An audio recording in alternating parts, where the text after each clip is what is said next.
Hello students, कैसे हैं आप सभी। Welcome to Magnet Brains Hindi medium. मेरे प्यारे विद्यार्थियों, जी हाँ, क्लास 12th स्टूडेंट्स, हिंदी का पेपर हो चुका है ना।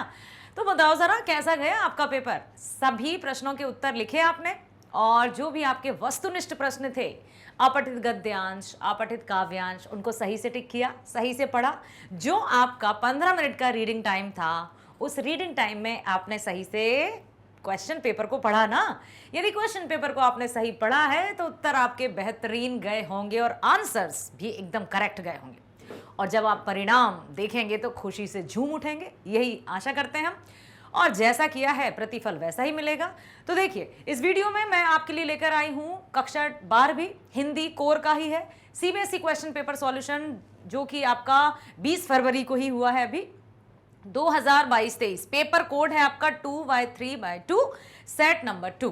ठीक है, तो अब हम देखेंगे कि इस प्रश्न पत्र में किस तरह के प्रश्न दिए हैं, और आपने यदि ये वाला पेपर आपको मिला था तो आपने कैसे उसके उत्तर लिखे हैं, ये सब कुछ आप मुझे बताएंगे कि हाँ बिल्कुल सही सही बताना आप। और जो भी मैं आपको उत्तर यहाँ पर बताने वाली हूँ, देखिए ऐसा होता है कि कभी ऊपर नीचे हो जाता है कि ओ हो मैंने तो ये टिक किया था, ये हो गया, तो उसकी चिंता मत करो आप। ठीक है, सीबीएसई द्वारा जो आंसर शीट रिलीज होगी उसके अकॉर्डिंग ही आपके अंक निर्धारित होंगे, तो उसकी चिंता मत करो। एक ये है कि कम से कम हम एक अनुमान तो लगा सकें कि हमने जितने अच्छे से क्वेश्चन सॉल्व किए हैं वो सभी सही हैं। तो चलो, मैं यही कहूंगी बेटा कि आप बस ध्यानपूर्वक सुनना और मेरे साथ बने रहना। ठीक है, जो भी आपने सॉल्व किया है उसको देखना। पेपर बिल्कुल इसी तरह से आया होगा आपका। निर्धारित समय 3 घंटे, अधिकतम अंक 80, हिंदी आधार जिसको हम कोर कहते हैं, 3 घंटे का समय है, 15 मिनट का आपको एक्स्ट्रा रीडिंग टाइम दिया था। ठीक है, हिंदी कोर जिसका कोड होता है 302, और पेपर कोड नंबर हमने देख लिया है, क्या था हमारा कोड नंबर 2/3/2। ठीक, अब यहां पर जो प्रश्न लिखे हैं आपने जांच कर ली थी, सही से पढ़ा था, जो कि हमेशा मैं साल भर से आपको यही समझाती आ रही हूं कि बच्चे प्रश्न पत्रों के निर्देश को अच्छे से पढ़ना। कृपया जांच कर लें कि इस प्रश्न पत्र में मुद्रित प्रश्न 15 हैं, क्या आपने देख लिए थे, कोई मिस तो नहीं हुआ था आपका। प्रश्न पत्र में दाएं हाथ की ओर प्रश्न पत्र का कोड परीक्षार्थी ने अपनी उत्तर पुस्तिका में लिखा। वेरी गुड, बहुत बढ़िया। इसके बाद कृपया जांच कर लें कि इस प्रश्न पत्र में 13 प्रश्न होंगे, टोटल 13 प्रश्न, खंड आ और खंड बा दोनों के मिलाकर कुल प्रश्न 13 थे।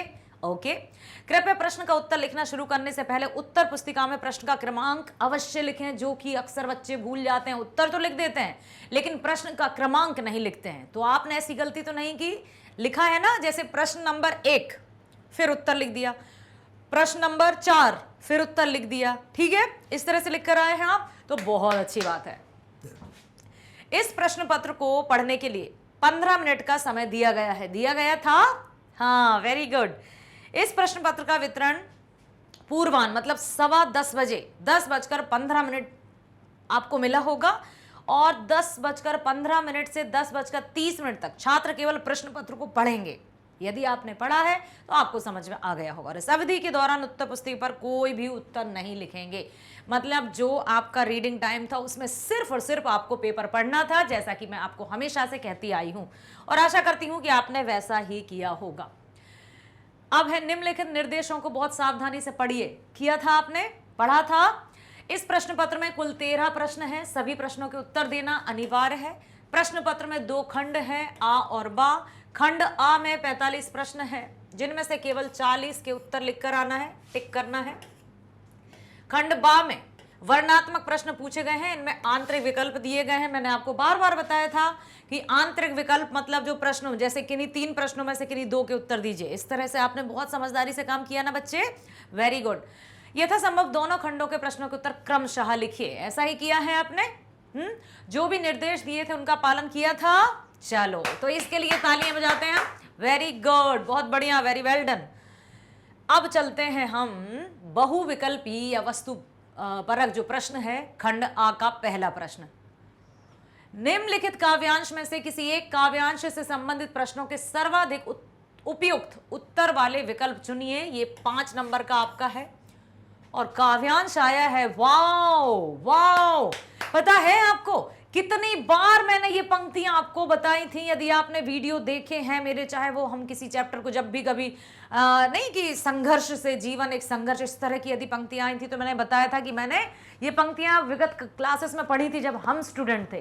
तो ये पंक्तियां मैं आपको सुनाती रहती थी और मुझे नहीं पता था कि यही पंक्तियां आपके प्रश्न पत्र में आ गई हैं। क्या लिखा है?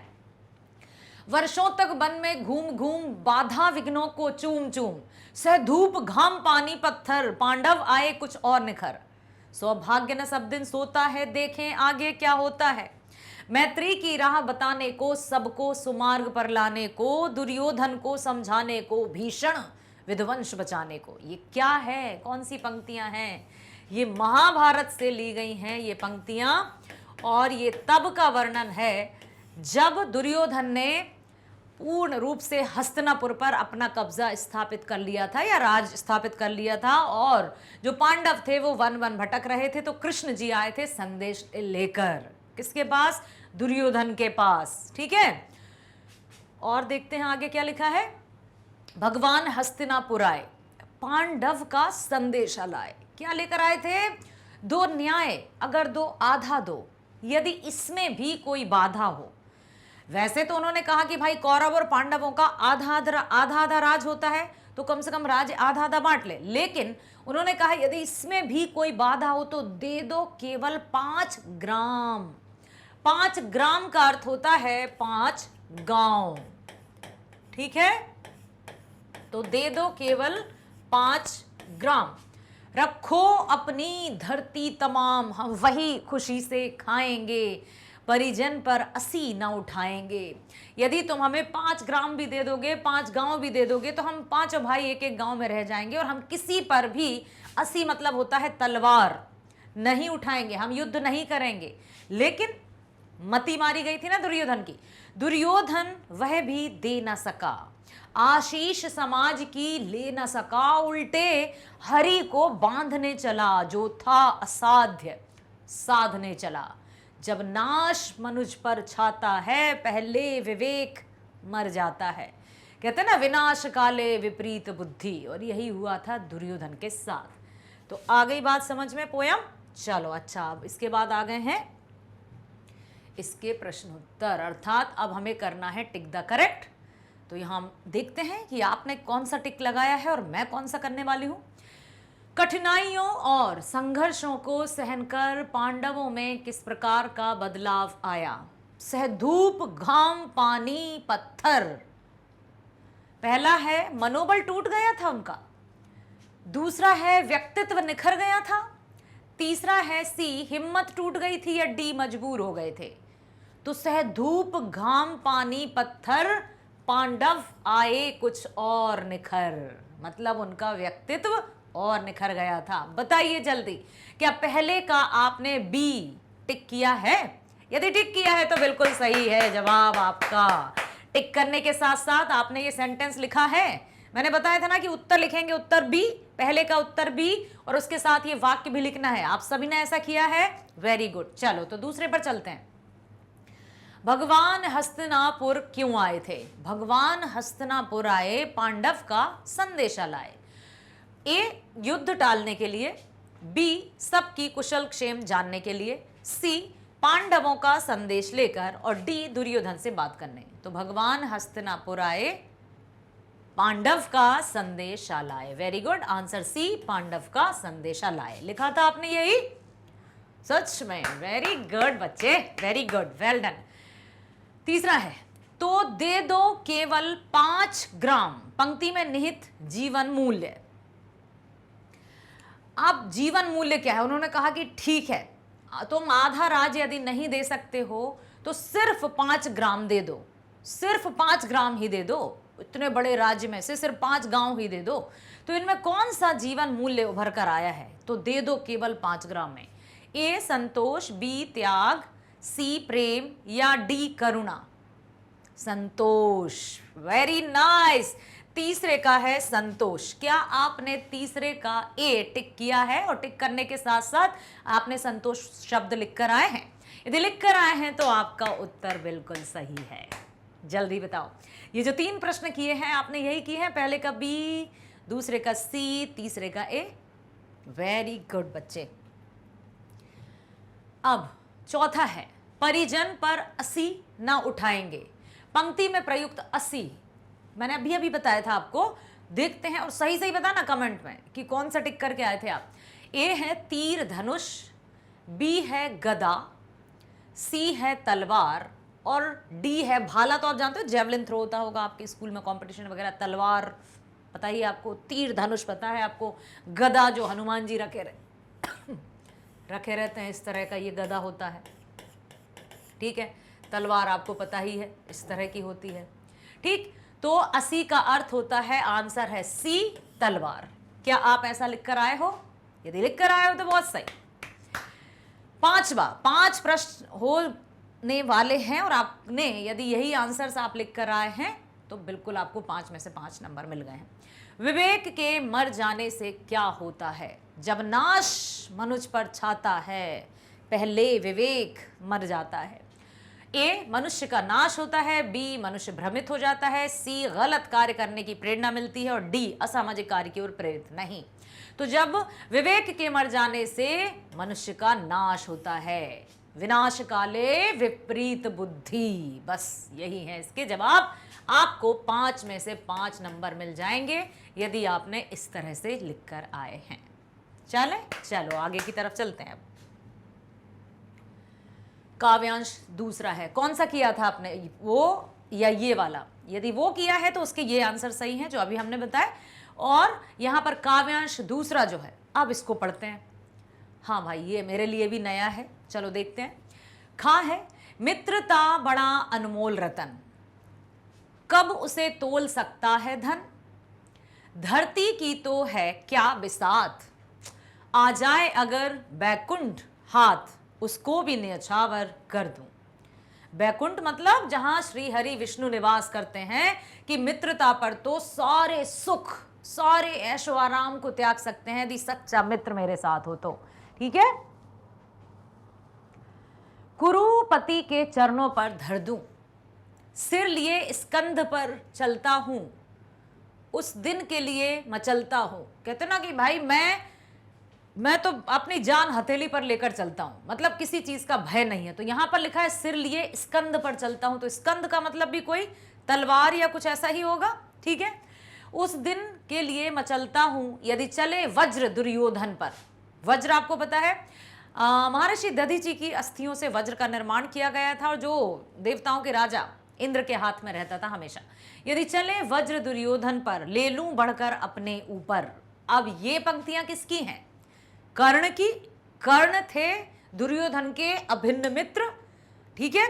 वो थे तो कुंती के पुत्र, कुंवारे में उनका जन्म हुआ था सूर्य के द्वारा, लेकिन उन्होंने मतलब उनको एक शूद्र जाति में जो मछुआरे वगैरह रहते हैं ना, उन्होंने पाला था, तो वो शूद्र पुत्र कहलाने लगे थे। तो सभी उनका बहुत उपहास करते थे, परंतु दुर्योधन ने उनको बचपन से ही साथ दिया।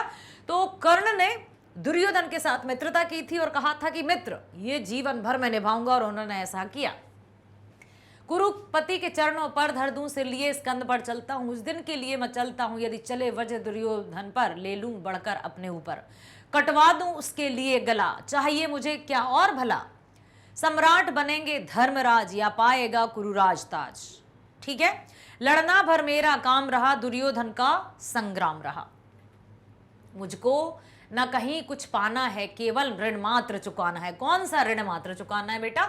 मित्रता का ऋण चुकाना है। कर्ण की ये पंक्तियां हैं कि मुझे कुछ नहीं चाहिए, न राजपाट चाहिए, न गद्दी चाहिए, न कोई मुकुट चाहिए, मैं तो अपने मित्र के लिए ये सब कर रहा हूं। कुरुराज्य चाहता मैं कब हूं, मुझे कोई कुरुराज्य नहीं चाहिए, मुझे बिल्कुल हस्तिनापुर का राज्य नहीं चाहिए। क्या नहीं आपने भी जाना, मुझको ना आज तक पहचाना। जीवन का मूल्य समझता हूं, धन को मैं धूल समझता हूं। मैं सिर्फ अपने मूल्यों पर जीता हूं, और ये जो धन दौलत वो सिर्फ रज है, मेरे लिए धूल के समान है, इसका मेरे जीवन में कोई मोल नहीं है। धनराशि जोगना लक्ष्य नहीं, साम्राज्य भोगना लक्ष्य नहीं। मेरा जीवन का लक्ष्य साम्राज्य प्राप्त करना नहीं है, मेरे जीवन का लक्ष्य राजा या राजसी ठाट बाट में जीना नहीं है, ठीक है। चलो अब चलते हैं कि इसके उत्तर कैसे लिखे होंगे आपने। काव्यांश में अनमोल रतन का क्या अर्थ है? पहला है ए, जिसका मूल्य बहुत अधिक हो तो वो तो बहुमूल्य हो जाएगा। बी है जिसका मूल्य आंका ना जा सके, अर्थात जिसका मूल्य आंका ही ना जा सके, कल्पना ही की जा सके कि इसका मूल्य कितना होगा। जैसे मान लीजिए माता पिता का प्रेम अपने बच्चों के प्रति क्या कोई मोल चुका सकता है? नहीं, वो आंका ना जा सके, जिसका मूल्य नापा ना जा सके, जिसका मूल्य जांचा ना जा सके। तो अनमोल रतन का अर्थ होता है जिसका मूल्य आंका ना जा सके। क्या आपने यही लगाया था? यदि लगाया था तो संभवतः ये आंसर सही होगा। दूसरा है किस पर स्वर्ग न्यौछावर करने की बात की गई है? मित्रता पर, धरती पर, धन पर या राज्य पर? तो उन्होंने कहा था कि मित्रता पर मैं स्वर्ग को भी न्यौछावर कर दूं, मेरे लिए मित्रता सर्वोपरि है, काव्यांश के अनुसार। काव्यांश में वक्ता द्वारा युद्ध में सम्मिलित होने का कारण है। जो वक्ता है, वक्ता मतलब जिसके द्वारा ये पंक्तियां कही गई हैं, वो युद्ध में क्यों शामिल हुआ? पहला है साम्राज्य प्राप्ति के लिए, नो। बी है कर्तव्य परायणता के लिए, मतलब अपना कर्तव्य निभाना चाहता था, या फिर सी ऋण चुकाना चाहता था, या डी वीरता का प्रदर्शन करना चाहता था। तो अभी अभी हमने देखा कि मित्रता का ऋण वो चुकाना चाहता था, इसलिए वो युद्ध में शामिल हुआ। ठीक है। चौथा है सिर लिए स्कंध पर चलता हूं। पंक्ति में स्कंध का क्या अर्थ है? मुझे डर नहीं है, मुझे जान खोने का कोई डर नहीं है, मैं सिर्फ अपने मित्र का साथ देता हूं। तो स्कंध का क्या है? सिर लिए स्कंध पर चलता हूं, हथेली, तलवार, कंधा तो गला, या तो जहां तक इसका होगा तलवार। आपने क्या लगाया था? धन को धूल समझने के क्या कारण हो सकते हैं? ए जीवन का अस्थायित्व, बी अनुपयोगी होना, सी महत्वहीन होना, और डी दूसरा लक्ष्य होना। उसने क्या कहा कि मेरे लिए तो धन धूल के समान है, महत्वहीन ही है, समझ लो, मेरे लिए धन का कोई मूल्य नहीं है। सी। ठीक है। अब हम चलते हैं गद्यांश की तरफ। तो अब ये गद्यांश है आपका 10 नंबर का बेटा, 10 10 10, बस 5 नंबर आपके पूरे हुए। 2 काव्यांश थे, दोनों में से आपको एक करना था। तो जो अभी हमने डिस्कस किए उसी तरह के उनके आंसर्स हो सकते हैं। तो यदि आपने इस तरह से आंसर स्टिक किए हैं और लिख कर आए हैं तो आपको पूरे 5 नंबर मिल चुके हैं। खुश हो जाइए जरा। चलो, तो दूसरे हम चलते हैं अपठित गद्यांश की ओर। निम्नलिखित गद्यांश को ध्यानपूर्वक पढ़कर पूछे गए प्रश्नों के सर्वाधिक उपयुक्त उत्तर वाले विकल्प को चुनकर लिखिए। समाज में, परिवार में विविध कुल परंपराओं को अनदेखा नहीं किया जा सकता। जो भी हमारी परंपराएं हैं, रीति रिवाज हैं, चाहे हमारा समाज है, हमारा परिवार है, इन सबको हम अनदेखा करके नहीं रह सकते हैं।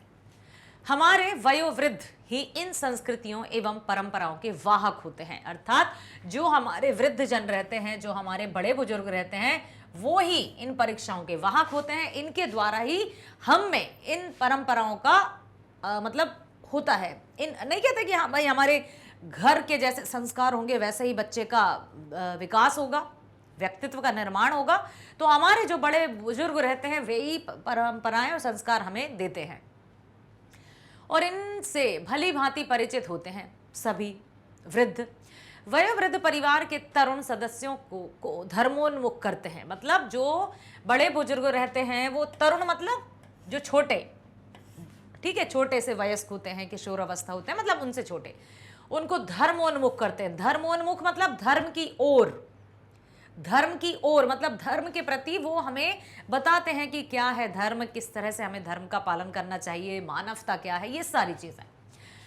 धार्मिक विधि विधानों का महत्व समझाते हैं कि किस तरह हम क्यों धार्मिक विधि विधान बनाते हैं या क्यों हमें ये पूजा अर्चना करनी चाहिए, सबका महत्व हमें कौन बताते हैं? हमारे बड़े बुजुर्ग। वे भौतिकता और आध्यात्मिकता में संतुलन कायम रखना सिखाते हैं कि जो हमारा आध्यात्मिकता मतलब समझ रहे हैं स्पिरिचुअलिटी, और भौतिकता मतलब फिजिकल जो भी हमारा है आसपास का, ठीक है, उनमें हमें संतुलन कायम करना सिखाते हैं कि बेटा बनो, आप बिल्कुल मॉडर्न हो जाओ, लेकिन विचारों से। जरूरी नहीं है, ये बिल्कुल कतई नहीं है कि हम वेस्टर्न कल्चर अपनाएंगे वेशभूषा में तभी हमसे कोई मॉडर्न कहेगा। विचारों में भी आधुनिकता होनी चाहिए। वे ही परिवार में शांति के उपाय, लोक व्यवहार, रीति नीति आदि के बारे में सद्गुण विकसित करने में सहायक होते हैं और संस्कारों की नींव रखते हैं। अतः किसी भी कारणवश परिवार के वृद्धजनों का अनादर एवं अपमान नहीं होना चाहिए। इस बात का हमें ध्यान रखना है कि हम बहुत किस्मत वाले हैं कि हम अपने बुजुर्गों के साथ रहते हैं। सच में मैं बहुत लकी हूं इस मामले में कि मैं अपने बड़े जनों के या बुजुर्ग जनों के साथ रहती हूं और उनका आशीर्वाद मुझे प्राप्त होता है। अतः किसी भी कारणवश परिवार के वृद्धजनों का अनादर या अपमान नहीं होना चाहिए किसी भी स्थिति में। समझ में आया? ये नहीं कि अरे उन्होंने ये कहा तो वो कहा, आपको किसी भी स्थिति में उनका अपमान नहीं करना है। ठीक है। तरुणों का यह परम कर्तव्य है। तरुण मतलब युवा। ठीक। उनका क्या कर्तव्य है कि वे उनकी भावनाओं को ठेस ना पहुंचाएं और उनके मान सम्मान में कोई भी कमी ना आने दें तथा उनकी सुरक्षा कोमलता से करें। जैसे छोटे बच्चों को कोमलता चाहिए, स्नेह चाहिए, लाड़ दुलार चाहिए ना, वैसे ही बुजुर्गों को भी अपनापन चाहिए, लाड़ दुलार चाहिए। भौतिक जीवन शैली के चलते भारतीय सनातन संस्कृति के मूल्य बदलते जा रहे हैं। लेकिन अब क्या हो रहा है, धीरे धीरे हमारी भारतीय संस्कृति क्यों धूमिल होती जा रही है? इसका क्या कारण है? जिसका परिणाम बुजुर्गों की उपेक्षा, उनका तिरस्कार है। साथ रहना पसंद नहीं करते हैं। बुजुर्गों को दरकिनार करने से आज परिवारों में कलह, क्लेश, दुख, संताप बढ़ रहा है।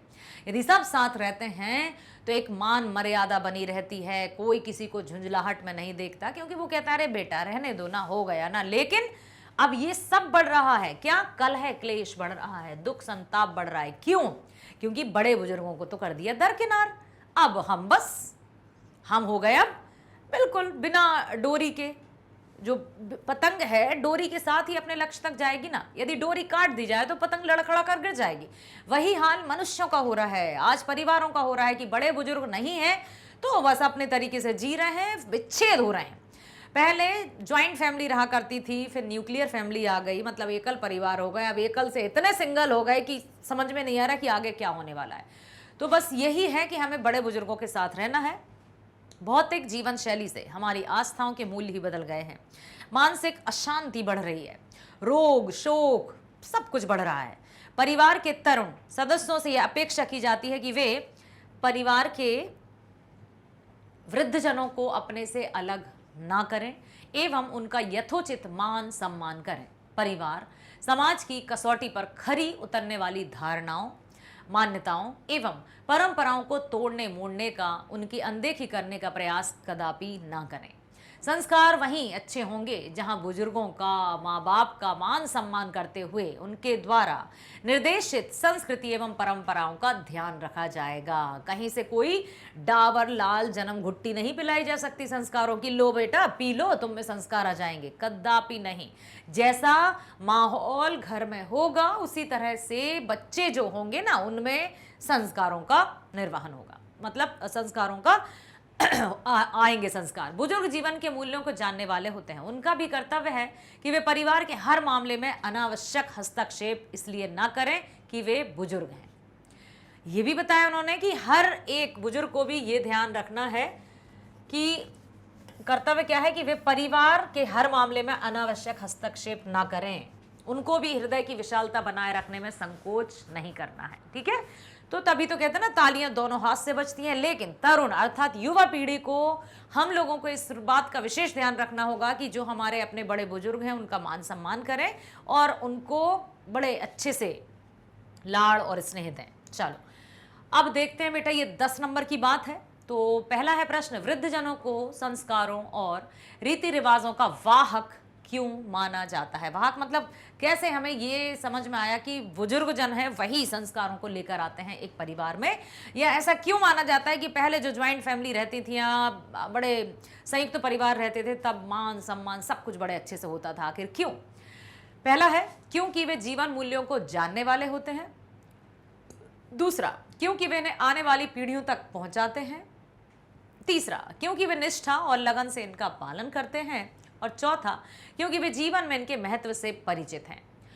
क्योंकि वे जीवन मूल्यों को जानने वाले हैं, यही है क्या?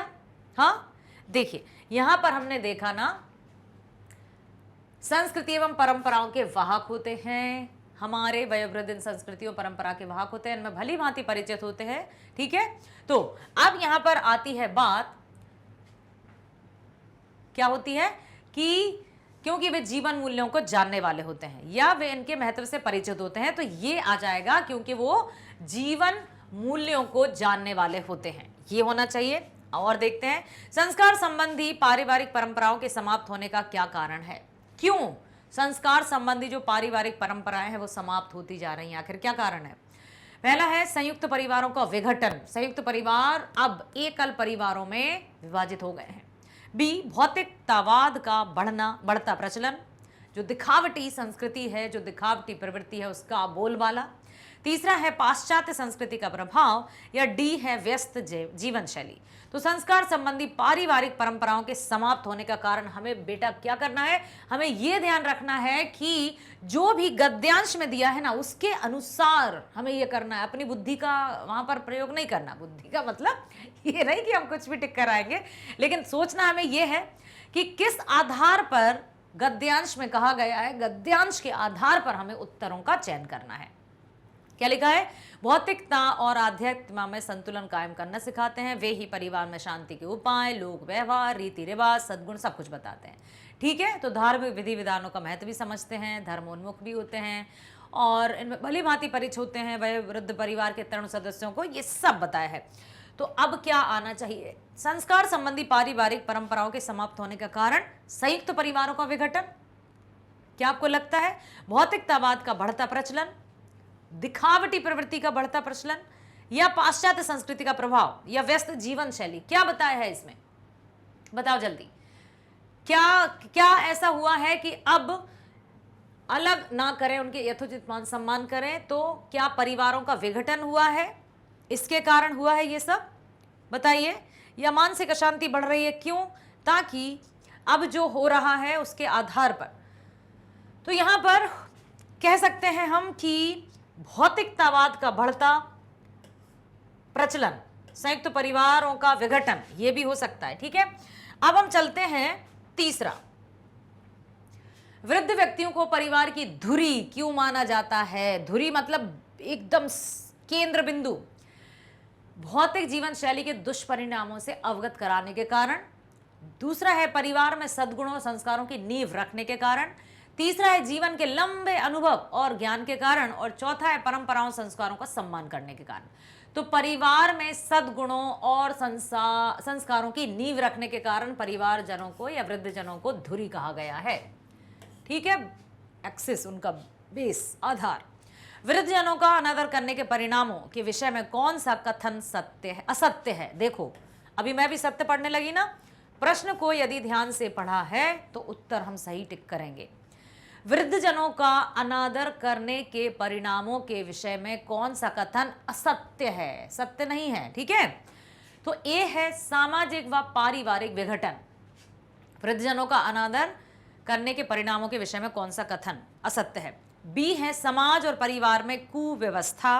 सी है परिवार में कलह, क्लेश, दुख, संताप, या डी भौतिकता और आध्यात्मिकता का असंतुलन। तो वृद्धजनों का अनादर करने के परिवार का आखिर कौन सा विषय जो कथन है वो असत्य है। सत्य तो है 3, असत्य कौन सा है? जल्दी बताओ, जल्दी बताओ, जल्दी बताओ।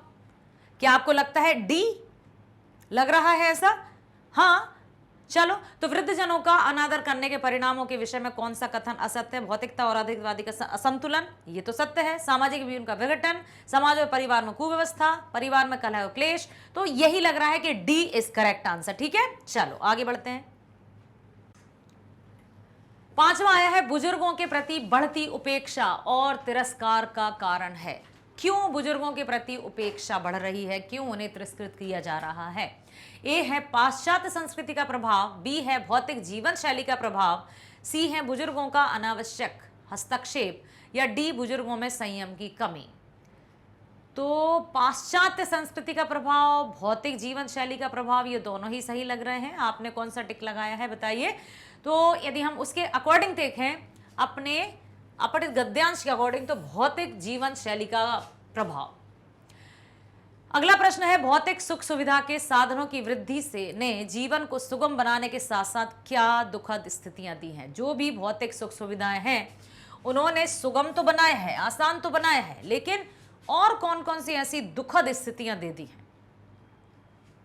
ए है शारीरिक और मानसिक व्याधियां, व्याधि मतलब होता है रोग, ठीक है, या फिर व्यस्त जीवन शैली, या सी धन दौलत का अंबार, या डी जीवन का एकाकीपन।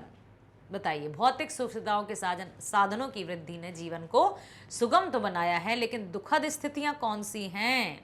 जीवन का एकाकीपन, क्योंकि कोई भी किसी के साथ मिलजुल कर नहीं रहना चाहता है। मेरे अनुमान से ये है, बाकी हम और देखेंगे। आपने क्या लगाया है वो भी बताना। युवाओं को वृद्धों के साथ क्या नहीं करना चाहिए? पहला है वृद्धों का अनादर और अपमान, दूसरा है वृद्धों की कोमलता से सुरक्षा, ये तो करना चाहिए, तीसरा है वृद्धों को परिवार का महत्वपूर्ण सदस्य बनाना, ये भी होना चाहिए, और डी है वृद्धों द्वारा निर्देशित परंपराओं का पालन करना, ये भी करना चाहिए। तो प्रश्न क्या आया है? युवाओं को वृद्धों के साथ क्या नहीं करना चाहिए? तो पहला आंसर ही सही होगा, वृद्धों का अनादर और अपमान नहीं करना चाहिए। ठीक है। पारिवारिक विघटन को रोकने के लिए गद्यांश में वृद्धों से क्या अपेक्षा की गई है कि वे एकांत में रहकर ईश्वर में ध्यान लगाएं, बी परंपराओं मान्यता को युवा पर थोप दें, युवाओं की समस्याओं को सुनना और सुलझाना, और पारिवारिक मामलों में अनावश्यक हस्तक्षेप ना करना। यही वृद्धों से अपेक्षा की गई है कि वो अनावश्यक रूप से हस्तक्षेप ना करें, इंटरफेयर ना करें। ठीक है, तभी शांति बनी रह सकती है। भौतिक जीवन शैली से हमारी आस्थाओं के मूल्य ही बदल गए हैं, पंक्ति का आशय है। क्या आशय है भौतिक जीवन शैली से? ए है भौतिक जीवन शैली ने हमें अर्थ प्रधान बना दिया है, बी है भौतिक जीवन शैली ने हमें धर्म प्रधान बना दिया है, सी है भौतिक जीवन शैली ने हमें भाव प्रधान बना दिया है, और डी है भौतिक जीवन शैली ने हमें कर्म प्रधान बना दिया है। तो भैया भौतिक जीवन शैली ने तो भौतिक जीवन शैली से हमारी आस्थाओं के मूल्य बदल गए, पंक्ति का आशय है भौतिक जीवन शैली ने हमें अर्थ प्रधान बना दिया, मतलब से पैसा पैसा ही सब कुछ हो गया है। 10 प्रश्न पूरे हो जाएंगे हमारे। अब निम्नलिखित कथन को ध्यानपूर्वक पढ़िए और उसके बाद दिए गए विकल्पों में से कोई एक सही विकल्प चुनकर लिखिए। कारण और कथन आएगा। कथन ए है, भारतीय सनातन संस्कृति के मूल्य बदलते जा रहे हैं। इसका कारण क्या है? भौतिक जीवन शैली का प्रभाव सर्वत्र हावी हो रहा है, मतलब बिल्कुल सही है। कथन एक की व्याख्या सही है, तो कथन ए तथा कारण आर दोनों सही है। कथन ए की सही व्याख्या है, बिल्कुल यही सही है, दूसरा हम पढ़ ही नहीं रहे हैं। ठीक है, चलो आगे चलते हैं। अब हम चलते हैं तीसरे प्रश्न की ओर, जो 5 नंबर का है। निम्नलिखित काव्यांश को ध्यानपूर्वक पढ़कर पूछे गए प्रश्नों के उपयुक्त उत्तर वाले विकल्प चुनकर लिखिए। यह वृतांत दसानन सुने हूँ, अति विषाद पुनि पुनि सिर धुने हूँ, व्याकुल कुंभकर्ण पहियावा, विविध जतन करी ताहि जगावा, जागा निश्चर देखी कैसा, मानहु कालु देह धरि वैसा, कुंभकर्ण बूझा कहु भाई, काहे तब मुख रहे सुखाई, कथा कही सब तेहि अभिमानी, यही प्रकार सीता हरियाणी। सैंपल पेपर देखा था हमने, बिल्कुल ये वाला उसी का है। ये जो पंक्तियां हैं लक्ष्मण मूर्छा और राम विलाप से ली गई हैं, तुलसीदास जी द्वारा रचित है। कब? जबकि जो भी लंका के वीर योद्धा थे वो सब मारे गए थे, और रावण ने अपने छोटे भाई कुंभकर्ण को जगाया था। कुंभकर्ण इतना विशाल था जैसे साक्षात यमराज आ गए हों। जब कुंभकर्ण को अर्ध निद्रा से जगाया गया, क्योंकि कुंभकर्ण का 6 महीने सोता था, 6 महीने जागता था, और ये चल रहा था उसका सोने वाला समय, लेकिन उसको रावण ने जगाया। तो वो कहता है कि क्यों जगाया भैया मुझे, क्या हुआ जो तुमने मुझे अनिद्रा, मतलब निद्रा पूरी होने में, मतलब अनिद्रा में जगा दिया। तो रावण क्या कहता है कि सब लोग जो भी हमारे महाभट योद्धा थे वो सब मारे गए हैं, और क्या कारण से, क्यों? तो उसने कहा कि स्वयं मैं, ये जो 2 वनवासी हैं उनमें एक सीता है, मैं उसका हरण करके लाया हूं। तो यह वृत्तांत दसानन सुने हूँ, अति विषाद पुनि पुनि, मतलब यह वृत्तांत क्या सुना था? जब लक्ष्मण मूर्छा से चैतन्य अवस्था में आ गए थे तो रावण को खींच उठा, पूरी तरह से कि कोई मतलब लक्ष्मण मूर्छा से चेतन अवस्था में कैसे आ सकता है। वो तो सोच रहे थे वो चले जाएंगे। व्याकुल कुंभकर्ण पहियावा विविध जतन करी ताही जगावा, बहुत सारे जतन बहुत सारे यत्न करके कुंभकर्ण को जगाया। जागा निश्चरी देखी कैसा माना कालधारी ऐसा, मतलब जब कुंभकर्ण जागा और वहां से आया तो ऐसा लग रहा था मानो साक्षात काल का रूप हो। कुंभकर्ण बूझा कहू भाई काहे तब मुख रहे सुखाई, क्यों जगाया मुझे, तो कथा कही सब तेही अभिमानी जय प्रकार सीता हरियाणी। जैसे सीता हरण का उसने वृतांत सुनाया तो कुंभकर्ण कहते हैं कि तुम्हारी मति मारी गई है, साक्षात जगत जननी को ले आए हो तुम, अब तुम्हारा निश्चय ही विनाश होगा। चलो अब देखते हैं किस तरह के प्रश्न आते हैं। दशानन के बार बार सिर धुनने का क्या कारण था? ए सहयोग नहीं मिलना, बी संकट से नहीं निकलना, सी वैद्य द्वारा लक्ष्मण का उपचार करना, डी लक्ष्मण का स्वस्थ हो जाना। बस यही है सही जवाब। दूसरा है अत्यधिक शोक से बेचैन होकर रावण किसके पास गया? ए है मेघनाथ, विभीषण, कुंभकर्ण और मंदोदरी, तो वो गया था कुंभकर्ण के पास। तीसरा है कुंभकर्ण को असमय जगाने के पीछे रावण की क्या मनोदशा रही होगी? कुंभकर्ण को स्वयं से श्रेष्ठ मानना, बी कुंभकर्ण से दिल की बात करना, सी कुंभकर्ण को युद्ध में भेजना, कुंभकर्ण की शक्ति पर भरोसा। ये इसलिए उसने कुंभकर्ण को जगाया। ठीक है, क्या आपने यही आंसर्स लिखे थे? यदि लिखे थे तो बिल्कुल सही जवाब है, ये तो बिल्कुल सही जवाब है, क्योंकि रामायण महाभारत का जो भी प्रसंग आ जाता है ना, मुझे तो मजा ही आ जाता है। चौथा है जागा निश्चर देखी कैसा, पंक्ति में निश्चर से क्या संबोधित किया गया है? किसे संबोधित किया गया है? निश्चर। ए रावण को, बी कुंभकर्ण को, सी राक्षस को और रात में चलने वाले को। तो यहाँ पर जागा निश्चर देखी कैसा, यहाँ पर कुंभकर्ण के लिए कहा गया है। ठीक है। पांचवा है कुंभकर्ण ने रावण से क्या पूछा? ए सीता हरण का कारण, बी अपने पास आने का कारण, सी दुखी होने का कारण, स्वयं को जगाने का कारण। तो उसने कहा कि मुझे क्यों जगाया भैया बताओ। ठीक है, चलो सीता हरण का कारण भी है। निम्नलिखित प्रश्नों का उत्तर देने के लिए सर्वाधिक उपयुक्त विकल्प का चयन कीजिए। 5 नंबर का आ गए हमारी अभिव्यक्ति और माध्यम से। तो संचार का सबसे प्राचीन माध्यम कौन सा है? ए रेडियो, बी दूरदर्शन, सी सिनेमा, समाचार पत्र। समाचार पत्र है क्या? चलो टिक कर देते हैं। दूरदर्शन के लिए खबर लिखने की बुनियादी शर्त आप किसे मानते हैं? सरल भाषा में लेखन, दृश्य के साथ लेखन, कम शब्दों में लेखन, खबर बताते हुए लेखन। तो दूरदर्शन दृश्य के साथ लेखन होना चाहिए, है ना? क्या आपने यही किया है? चलो आगे चलते हैं। खेल जगत से जुड़ी शब्दावली का उदाहरण है। ए है स्टॉक स्टोकी, चौतरफा बिकवाली, मलेशिया ने जर्मनी के आगे घुटने टेके, चांदी की चमक हुई फीकी। और खेल जगत की बात पूछ रहा है। डी है सेंसेक्स आसमान पर, स्टॉक स्टोकी, चौतरफा बिकवाली, मलेशिया ने जर्मनी के आगे घुटने टेके। यही होगी खेल जगत से। हाँ यही है क्या? चलो हाँ यही है। समाचार लिखते समय मुख्यतः कितने सवालों का जवाब देने की कोशिश की जाती है? 6 ककार होते हैं समाचार लेखन में, 6 ककार होते हैं, वही इसका उत्तर होगा। तो क्या आपने यही लिखा है बेटा? यदि ये लिखा है तो आपका उत्तर बिल्कुल सही गया। चलो, सुव्यवस्थित, सृजनात्मक और आत्मनिष्ठ लेखन को पत्रकारिता की भाषा में क्या कहते हैं? विशेष लेखन। ठीक है, विशेषताएं हैं इसमें, तो यही इसका आंसर होगा। चलो आगे चलते हैं। निम्नलिखित गद्यांश को ध्यानपूर्वक पढ़कर पूछे गए प्रश्नों के सर्वाधिक उपयुक्त उत्तर वाले विकल्प चुनकर लिखो।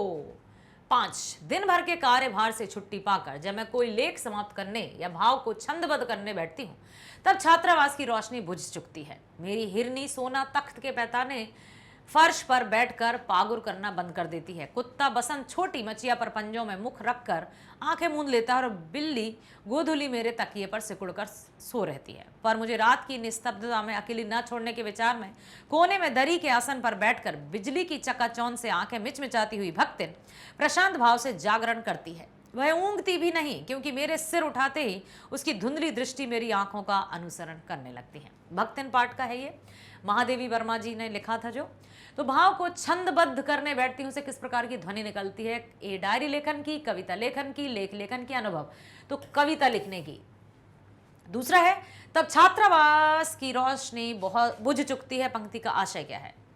ए है बिजली गुल हो जाना, बी है रात अधिक हो जाना, सी अंधेरा हो जाना, छात्रावास में बिजली का ना होना। यही होगा इसका आंसर। चलो चलते हैं आगे।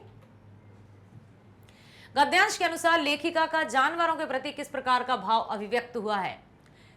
हाँ, पता है ना आपको, एक छोटा सा गिलहरी का जो बच्चा था उसको किस तरह से उन्होंने लाड़ प्यार से पाला था, पोसा था। गद्यांश के अनुसार लेखिका का जानवरों के प्रति किस प्रकार का भाव अभिव्यक्त हुआ था? ए प्रेम का, बी वात्सल्य का, सी करुणा का और डी दया का। तो यहाँ करुणा, उनके मन में करुणा का भाव आया था गिल्लू को घायल देखकर। रात अधिक हो जाने के बाद भी भक्तिन जागने का प्रयास क्यों करती रहती थी? ए है जानवरों तथा लेखिका की देखरेख के लिए, बी है रोशनी में नींद नहीं आने से, सी है लेखिका की जरूरत को पूरा करने के लिए, या डी लेखिका को अकेली ना छोड़ने के विचार से। तो लेखिका को अकेली ना छोड़ने के विचार से वो भी जागती है। गद्यांश के अनुसार भक्तिन का लेखिका के प्रति किस प्रकार का भाव अभिव्यक्त होता है? ए सहयोग का भाव, बी दास्य भाव, सी स्वामी भक्ति और डी समर्पण। तो यहाँ पर स्वामी भक्ति, क्योंकि वो अपने आप को वैसे भी लेखिका महादेवी वर्मा ने उसको भक्तिन नाम दिया था, तो ये, और साथ ही साथ उस पाठ में हमने ये भी देखा ना, जिस तरह से श्री राम भक्त हनुमान जी का नाम लिया जाता है, वैसे ही भक्तिन भी हनुमान जी की तरह ही लेखिका की भक्त थी। पूरक पाठ्य पुस्तक पर आधारित निम्नलिखित प्रश्नों को पढ़कर पूछे गए प्रश्नों के सर्वाधिक उपयुक्त उत्तर वाले विकल्प चुनो। भैया 10 नंबर की है वितान। अब देखते हैं वितान से आप क्या कर आए हो। जब यशोधर पंत ने अपने आखिरी फाइल का फीता बांधा तब घड़ी में क्या समय हो रहा था? बताओ। ए 5:40, बी 5:30, 5:25 या 5 बज रहे थे? तो 5:30 हो रहे थे, 5:30 बजे का समय था तब। चलो आगे चलते हैं। जूझ कहानी के लेखक का मन कहाँ जाने के लिए तड़पता था? सिनेमा जाने के लिए, खेलने जाने के लिए, खेत में जाने के लिए, या पाठशाला जाने के लिए तड़पता था? मोहनजोदड़ो और हड़प्पा को सिंधु घाटी सभ्यता के परिपक्व दौर का शहर क्यों कहा गया है? ए सबसे पुराने होने से, बी पूर्ण विकसित होने से, सी सबसे उत्कृष्ट होने से, बहुत बड़ा होने से। पूर्ण विकसित होने के कारण ही। सही लगाया था बेटा इस तरह से? यदि लगाया था तो मान लीजिए कि हाँ आपका सही गया है। मोहनजोदड़ो को छोटे मोटे टीलों पर आबाद क्यों किया गया था? ए है पहाड़ी इलाका होने से, बी बाढ़ से बचने के लिए, सी दूर से देखने के लिए, या बड़ा शहर होने के लिए। तो मोहनजोदड़ो को छोटे मोटे टीलों पर आबाद क्यों किया गया था? बाढ़ से बचने के लिए, क्योंकि टीले ऊंचे होते हैं और बाढ़ से बचा जा सकता है, यही उनकी मंशा रही होगी। बाकी और देखते हैं क्या होता है। जूझ कहानी में लेखक सुबह शाम खेत पर ढोर चराते आदि समय भी कविताओं में क्यों रमे रहते थे? ए है अपने शिक्षक से प्रभावित होने से, बी है खेत पर अकेले होने से, सी कविता याद करने के लिए, डी कविताओं में मन रमने से। उनका कविताओं में मन रम गया था और अब वो अकेले होने पर भी अकेलापन महसूस नहीं करते थे। छठवां, सिल्वर वेडिंग कहानी की मूल संवेदना हो सकती है। पता है? किशनदा, यशोधर बाबू का बेटा भूषण। सिल्वर वेडिंग कहानी की मूल संवेदना क्या है? ए मानवीय मूल्यों का संकट, बी पीढ़ी का अंतराल, सी पाश्चात्य संस्कृति का प्रभाव, या पारिवारिक असहमति। बताओ, पीढ़ी का अंतराल कहें इसको या पाश्चात्य संस्कृति का प्रभाव? जो पाठ पढ़ा था उसमें तो पाश्चात्य संस्कृति का प्रभाव ही अधिक झलक रहा है। आगे पढ़ते हैं। जब चारों ओर कोल्हू चलने लगते तो बाजार में गुड़ की बहुतायत हो जाती और भाव नीचे उतर आते। पंक्ति से यह पता चलता है कि ए कोल्हू अधिक चलने पर गुड़ अधिक बनता है, बी उत्पादन अधिक होने से भाव नीचे आता है, गुड़ अधिक हो जाने पर मांग कम होती है, या पर भाव पर गुड़ का क्या है, ये दिया है क्या? नहीं दिया, निर्भर रहता है। ओके, भाव पर गुड़ का खाना, चलो निर्भर रहता है। तो क्या होगा? जब चारों ओर कोल्हू चलने लगते हैं तो बाजार में गुड़ की बहुतायत होती है, भाव नीचे उतर जाते हैं। तो कोल्हू अधिक चलने पर गुड़ अधिक, उत्पादन अधिक होने से भाव नीचे हो जाता है, गुड़ अधिक होने से मांग कम हो जाती है। हाँ, ये आला सही होगा। ठीक है। मोहनजोदड़ो के बारे में धारणा है कि अपने दौर में वह सिंधु घाटी की सभ्यता का केंद्र रहा होगा। पंक्ति में केंद्र से क्या अभिप्राय है? केंद्र मतलब क्या है? जैसे ये सर्किल है तो इसका केंद्र ये है। ए प्रमुख गांव, बी राजधानी, सी व्यवसायिक स्थल या शिक्षा स्थल। तो राजधानी ही होगा। ठीक। वसंत पाटिल का कक्षा में सम्मान क्यों था? ए है वह मॉनिटर था, बी कक्षा में आगे बैठता था, सी पढ़ने में होशियार एवं शांत था, मास्टरों का लाडला था।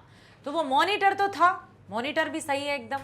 और पढ़ने में भी होशियार था। तो अब देखते हैं आपने कौन सा लगाया है, बताना मुझे। ड्रेसिंग गाउन पहनते हुए यशोधर बाबू की आंखों में नमी क्यों आ गई? उनके बेटे ने तो ऊनी गाउन दिया था।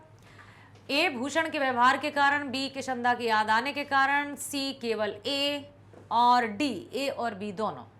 तो भूषण के व्यवहार के कारण भी और किशनदा की याद आने के कारण भी, तो ए और बी इज करेक्ट। यही किया है आपने। यदि किया है तो आपका जवाब सही होगा। 10 नंबर मिल चुके हैं आपको वितान में। अब आ गए हम खंड बा पर, जो कि वर्णात्मक प्रश्न है। निम्नलिखित दिए गए 4 विषय में से किसी एक विषय पर लगभग 120 शब्दों में रचनात्मक लेख लिखना है। पता है आपको? विशेष लेखन, अप्रत्याशित लेखन, जो हमने पढ़ा था। आया है साइकिल का पंचर लगाता बच्चा। कभी सोचा था कि इस तरह से अप्रत्याशित लेखन आएंगे?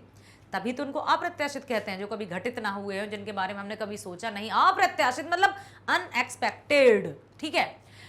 खा है मैं मतदान करने गया।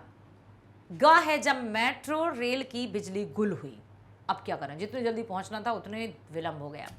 घा है कठपुतली का नाच। तो आपने बड़े ही हुनरमंद तरीके से, आशा करती हूं, उत्तर लिखा होगा साइकिल का पंचर लगाता बच्चा।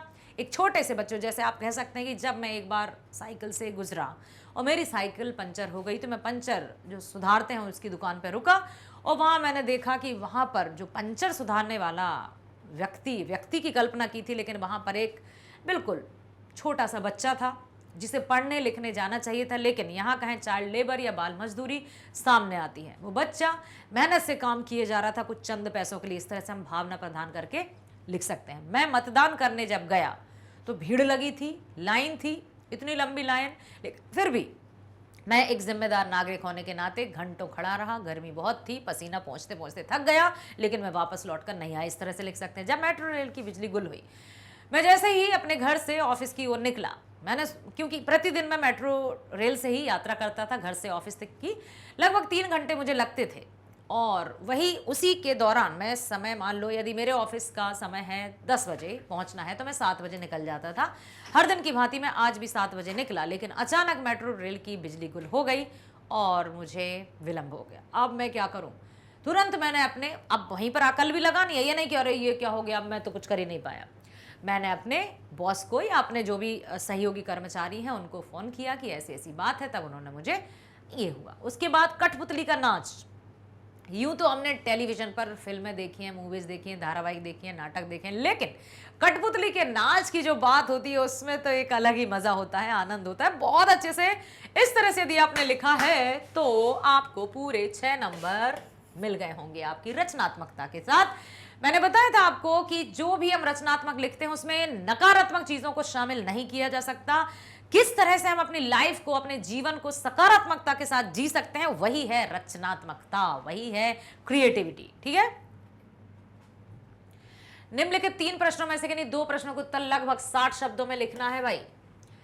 कहानी का नाट्य रूपांतर करते समय किस प्रकार की सावधानी रखनी चाहिए? कहानी है, अब उसका नाट्य रूपांतरण करना है। बार बार मैंने बताया था कि कोई भी कहानी सिर्फ पढ़ी और सुनी जाती है, जबकि नाटक का मंचन किया जाता है।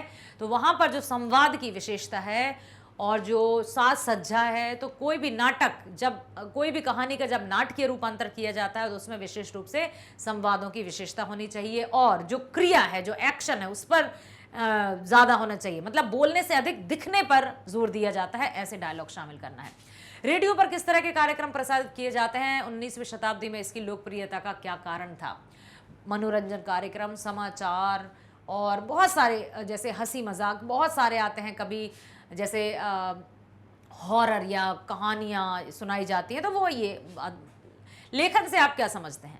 लेखन के लिए अभ्यास क्यों आवश्यक है और कैसे? आप जैसे हमने नहीं कहा था कि भाई मान लीजिए हम जो बोलते तो बहुत कुछ है, बोल देते हैं हम कि बेटा ऐसा हुआ वैसा हुआ है, मीन्स कोई भी किसी भी व्यक्ति से, और उससे यदि तभी कह दिया जाए कि तुम इस पर लेख लिख कर बताओ, नहीं, लेख नहीं लिख सकता, प्लीज सुन लो ना, मैं लिख नहीं सकता। तो लेख लिखने के लिए व्यवस्थित भाषा, सरल सहज भाषा का प्रयोग होना चाहिए, अच्छी शब्दावली का प्रयोग होते हुए वाक्यों का निर्माण किया जाना चाहिए, ज़्यादा बड़े बड़े वाक्यों का निर्माण नहीं किया जाना चाहिए। इस तरह से हम लेखन लिख सकते हैं।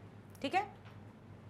निम्नलिखित 3 प्रश्नों में से यानी 2 प्रश्नों के उत्तर लगभग 80 शब्दों में लिखना है। 4 नंबर की बात है। तो मुद्रित माध्यमों के संदर्भ में लेखन के लिए ध्यान रखने योग्य 4 बातों का उल्लेख कीजिए।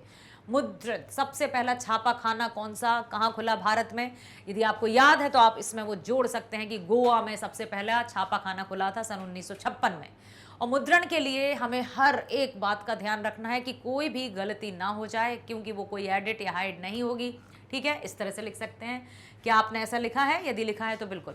इलेक्ट्रॉनिक माध्यम और प्रिंट माध्यम में क्या अंतर है, स्पष्ट कीजिए। ठीक है, अब जैसे इंटरनेट है, समाचार पत्र हैं, इसमें वही है कि समाचार पत्र जो छप गए तो छप गए, ठीक। और वही हम बात करें इलेक्ट्रॉनिक की माध्यम की, जैसे टीवी हुआ, इंटरनेट हुआ, मोबाइल्स फोन्स हुए, इनमें आपको अंतर आपने लिख दिया होगा। उल्टा पिरामिड शैली क्या है, इसका प्रयोग कहाँ कहाँ होता है? तो उल्टा पिरामिड शैली मतलब जहां पर मुख्य बातों को पहले शामिल किया जाता है। ठीक है, सबसे पहले क्या होता है? इंट्रो या मुखड़ा होता है ना, फिर इसके बाद बॉडी, कलेवर और उसके बाद समापन। सबसे पहले क्या होता है? इंट्रो। आशा करती हूँ आपने ऐसे लिखा होगा, जिसको मुखड़ा भी कहते हैं। उसके बाद आपने लिखा होगा बॉडी, बॉडी या कलेवर भी लिखा होगा, कलेवर, क्लेवर, क्लाइमैक्स भी कह सकते हैं। और अंत में समापन। तो उल्टा पिरामिड शैली में सबसे पहले, सबसे मुख्य, सबसे महत्वपूर्ण बात को पहले लिखा जाता है, यही उल्टा पिरामिड शैली है। समाचार पत्रों में इसका यूज किया जाता है। ठीक है, काव्य खंड पर आधारित निम्नलिखित 3 प्रश्नों में से किन्हीं 2 के उत्तर दीजिए। 2 नंबर के हैं। तुलसी ने अपने पद धूत कहो अवधूत कहो में अपने स्वाभिमान को कैसे व्यक्त किया है, स्पष्ट कीजिए। तुलसीदास जी ने पंक्तियों में, ये कहाँ की है, कौन सी है? कवितावली से ली है ना, उत्तरकांड की कवितावली से, जिसमें उन्होंने उस समय की भयंकरता, जो अकाल छाया था, उसका वर्णन किया है। तो तुलसीदास जी ने यही बताया कि चाहे मुझे कोई धूर्त कहे, चाहे पाखंडी कहे, मैं अपने आप में जीता हूँ, अपने आप में मौज से जीता हूँ, मस्त रहता हूँ। मुझे किसी से कोई बेटी व्यवहार तो करना नहीं है, अपने बेटे का विवाह तो कहीं करना नहीं, मैं किसी की जाति की तो बिगाड़ नहीं रहा हूँ। तो उन्होंने अपने स्वाभिमान को इसी तरह से व्यक्त किया है कि मैं चाहे मस्जिद में जाकर सो जाऊंगा, मंदिर में सो जाऊंगा, लेकिन किसी के सामने हाथ नहीं फैलाऊंगा, गिड़गिड़ाऊंगा नहीं, उनकी बात नहीं मानूंगा। ठीक है, छोटा मेरा खेत कविता में कवि ने कागज के पन्ने को खेत की तरह क्यों कहा है, समझाइए। एक खेत कुछ इस तरह से हम मानते हैं जब भी हम खेत या ड्राइंग कुछ बनाते हैं, और एक पेपर भी जब कवि कोई लेख करता है तो उसमें भी इसी तरह से पंक्तिबद्ध तरीके से लिखा जाता है, और खेत में भी इसी तरह से बोया जाता है। तो यहाँ पर छोटा मेरा खेत में कवि ने अपने कागज और कलम से लिखे हुए जो मन मस्तिष्क में जो शब्दावली आती है, विचार आती है, उनको बीज कहाँ है और किस तरह से शब्दबद्ध तरीके से पंक्ति की रचना होती है, काव्य या कविता की रचना हो जाती है और एक कविता लहलाती है। साथ ही साथ उन्होंने ये भी कहा है कि जो, कहाँ गया खेत, खेत में जो फसल उगती है वो एक दिन काट दी जाती है, नष्ट हो जाती है, उसका अस्तित्व नष्ट हो जाता है, लेकिन जो कविता है वो हमेशा तरोताजा रहती है, हमेशा हरी भरी रहती है, युगों युगों तक वो अपना अस्तित्व बनाए रखती है। ठीक है, उषा कविता में प्रकृति में होने वाला परिवर्तन मानवीय जीव चित्रण पर किस तरह अभिव्यक्त हुआ है? तो उषा कविता में शमशेर बहादुर सिंह ने ग्रामीण जीवन के बारे में बताया है कि किस तरह से वहाँ के लोग रहते हैं। राख से लिपा हुआ चौका भी गीला पड़ा है, या गौर देह झिलमिल, बहुत सुंदर से सिल पर लाल खड़िया मल दी हो किसी ने। तो ये वहां के जनजीवन का और सुंदरता का वर्णन किया है। काव्य खंड पर आधारित निम्नलिखित 3 प्रश्नों में से किन्हीं 2 के उत्तर दीजिए। आत्म परिचय कविता में कवि को यह संसार अपूर्ण क्यों लगता है? हरिवंश राय बच्चन की यह कविता है जिसमें उन्होंने यही बताया था कि ये अपूर्ण संसार ना मुझको भाता, जो व्यक्ति को उसकी वास्तविकता से नहीं अपनाता। उन्होंने क्या कहा कि उन्होंने अपनी मन की वेदनाओं को व्यक्त किया कविता के माध्यम से, और लोग उनको समझ बैठे, वाह वाह क्या कविता है। और ये सच्चाई की ओर उन्होंने मतलब व्यक्त किया है कि किस तरह से मनुष्य सिर्फ दिखावटी जीवन को जीता है, वास्तविकता को कोई स्वीकार ही नहीं करता। तो ये अपूर्ण संसारी है। विरोधाभास अलंकार यहाँ पर झलकता है। कविता और फूलों के बीच की समानता और अंतर को कविता के बहाने कविता के संदर्भ में लिखिए। तो कविता का अस्तित्व हमेशा बना रहता है। फूल खिलते हैं और मुरझा जाते हैं, चिड़िया उड़ती है, थक जाती है, लेकिन कविता कभी अस्तित्वहीन नहीं रहती। ठीक है, इसका आपने लिखा होगा। कृषक अधीर होकर बादल को क्यों बुलाता है? बादल राग कविता के आधार पर लिखिए, क्योंकि बेचारा जब कृषि जो है मनुष्यों का जीवन या ग्रामीण जीवन कृषि पर आधारित रहता है। यदि कृषि के लिए क्या आवश्यक है? बारिश, और जब बरसात नहीं होगी तो कृषक अपनी फसल को कैसे लगा पाएंगे या कैसे उसकी उपज हो पाएगी। तो इस तरह से ये लिख सकते हैं। अब है यहाँ पर गद्य खंड पर आधारित निम्नलिखित 3 प्रश्नों में से 2 के भक्तिन पाठ के कथन मेरे नाम की विशालता मेरे लिए दुर्वह है का आशय स्पष्ट कीजिए।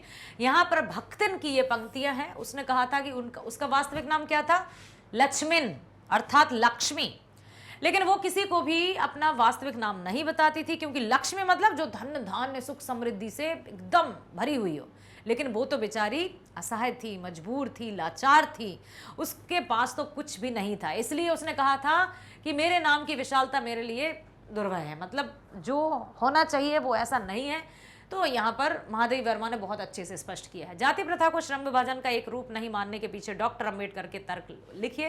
तो यहाँ पर आपने लिखा होगा कि किस तरह से 4 वर्गों में विभाजित था, ब्राह्मण, क्षत्रिय, वैश्य और शूद्र, और जाति के आधार पर ही श्रम विभाजन किया जाता था, जो कि डॉक्टर अंबेडकर ने कहा कि यह अस्वाभाविक विभाजन है, न्यायपूर्वक नहीं है, अन्यायपूर्ण है। यदि ऐसा ही चलता रहा तो क्या होगा। इसलिए डॉक्टर भीमराव अंबेडकर ने संविधान की रचना की और तब कहीं जाकर ये ऐसी जो कुप्रथाएं हैं वो समाज से निकाली गई। काले मेघा पानी दे पाठ में जीजी द्वारा कराए गए उन रीति रिवाजों अनुष्ठानों का उल्लेख कीजिए जिन्हें लेखक अंधविश्वास कहता था। खास तौर से हम इंदर सेना वाला ही यहाँ पर लेंगे, क्योंकि पूरा चैप्टर ही इंदर सेना पर आधारित था कि किस तरह से सूखा पड़ा है, अकाल पड़ा है, अनावृष्टि है। अनावृष्टि मतलब सूखा, अतिवृष्टि मतलब बाढ़।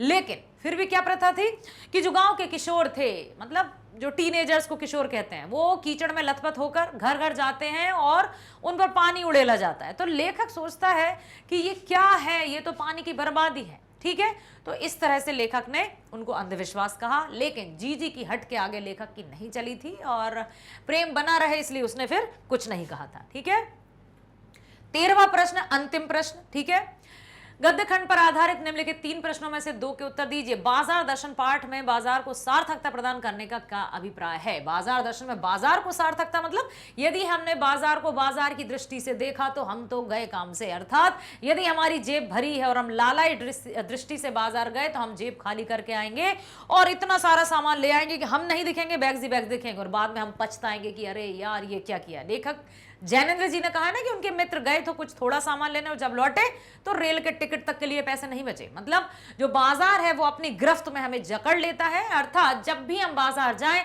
अपने मन को भरकर जाएं। कैसे, जैसे हम लू से बचने के लिए बहुत अधिक पानी पीते हैं, कहीं प्याज आदि का इस्तेमाल करते हैं ना, उसी तरह से हमें जब हम बाजार जाए ना तब हमें मन को भरकर जाना चाहिए, तो बाजार का जादू हम पर नहीं चलेगा। लुट्टन किसे अपना गुरु मानता था और क्यों। तो लुट्टन ढोलक को ही अपना गुरु मानता था, क्योंकि वही उसकी ताल पर सीखता है और राज पहलवान तक बना।